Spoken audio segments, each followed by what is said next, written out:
मरकुस अध्याय 13।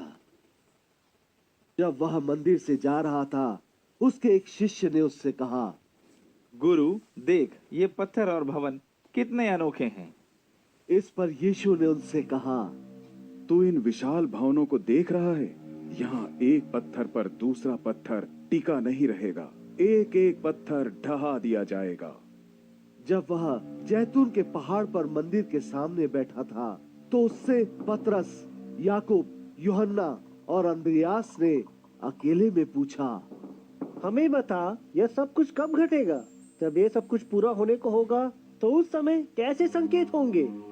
इस पर यीशु कहने लगा, सावधान, कोई तुम्हें छलने न पाए। मेरे नाम से बहुत से लोग आएंगे और दावा करेंगे, मैं वही हूँ। वे बहुतों को छलेंगे। जब तुम युद्धों या युद्धों की अफवाहों के बारे में सुनो, तो घबराना मत। ऐसा तो होगा ही, किंतु अभी अंत नहीं है। एक जाति दूसरी जाति के विरोध में और एक राज्य दूसरे राज्य के विरोध में खड़े होंगे। बहुत से स्थानों पर भूचाल आएंगे और अकाल पड़ेंगे।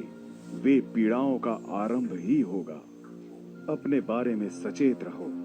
वे लोग तुम्हें न्यायालयों के हवाले कर देंगे और फिर तुम्हें उनके आराधनालयों में पीटा जाएगा और मेरे कारण तुम्हें शासकों और राजाओं के आगे खड़ा होना होगा, ताकि उन्हें कोई प्रमाण मिल सके। किंतु यह आवश्यक है कि पहले सब किसी को सुसमाचार सुना दिया जाए।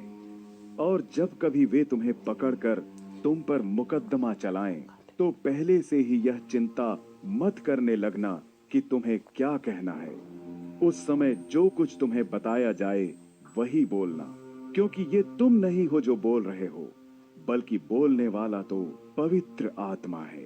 भाई भाई को धोखे से पकड़वा कर मरवा डालेगा, पिता पुत्र को धोखे से पकड़वाएगा और बाल बच्चे अपने माता पिता के विरोध में खड़े होकर उन्हें मरवाएंगे।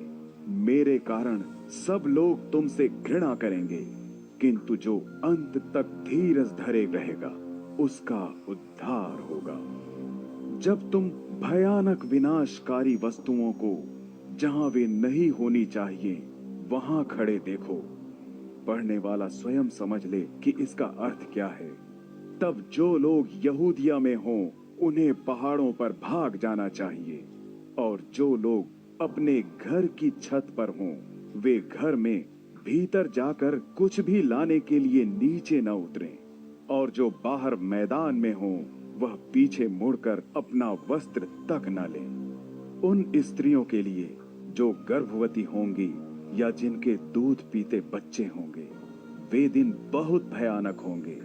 प्रार्थना करो कि यह सब कुछ सर्दियों में न हो। उन दिनों ऐसी विपत्ति आएगी जैसी जब से परमेश्वर ने इस सृष्टि को रचा है आज तक न कभी आई है और न कभी आएगी। और यदि परमेश्वर ने उन दिनों को घटा न दिया होता तो कोई भी नहीं बचता। किंतु उन चुने हुए व्यक्तियों के कारण जिन्हें उसने चुना है, उसने उस समय को कम किया है। उन दिनों यदि कोई तुमसे कहे, देखो यह रहा मसीह या वह रहा मसीह, तो उसका विश्वास मत करना, क्योंकि झूठे मसीह और झूठे भविष्यवक्ता दिखाई पड़ने लगेंगे, और वे ऐसे ऐसे आश्चर्य चिन्ह दर्शाएंगे और अद्भुत काम करेंगे कि हो सके तो चुने हुओं को भी चक्कर में डाल दें। इसलिए तुम सावधान रहना।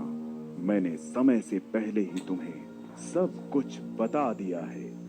उन दिनों यातना के उस काल के बाद सूरज काला पड़ जाएगा, चांद से उसकी चांदनी नहीं छिटकेगी, आकाश से तारे गिरने लगेंगे और आकाश में महाशक्तियां झकझोर दी जाएंगी। तब लोग मनुष्य के पुत्र को महाशक्ति और महिमा के साथ बादलों में प्रकट होते देखेंगे।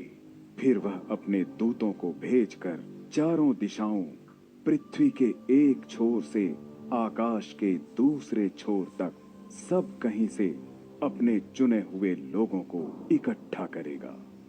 अंजीर के पेड़ से शिक्षा लो कि जब उसकी टहनियां कोमल हो जाती हैं और उस पर कोंपलें फूटने लगती हैं, तो तुम जान जाते हो कि ग्रीष्म ऋतु आने को है।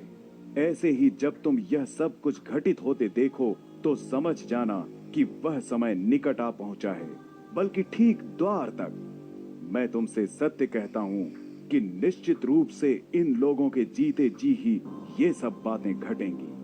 धरती और आकाश नष्ट हो जाएंगे, किंतु मेरा वचन कभी न टलेगा।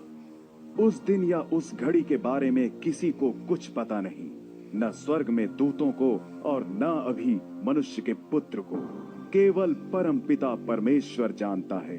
सावधान, जागते रहो, क्योंकि तुम नहीं जानते कि वह समय कब आ जाएगा।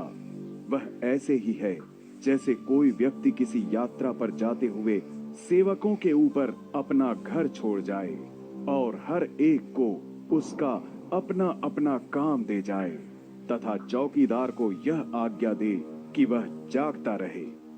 इसलिए तुम भी जागते रहो, क्योंकि घर का स्वामी न जाने कब आ जाए। सांझ गए, आधी रात, मुर्गे की बांग देने के समय या फिर दिन निकले। यदि वह अचानक आ जाए तो ऐसा करो जिससे वह तुम्हें सोते ना पाए।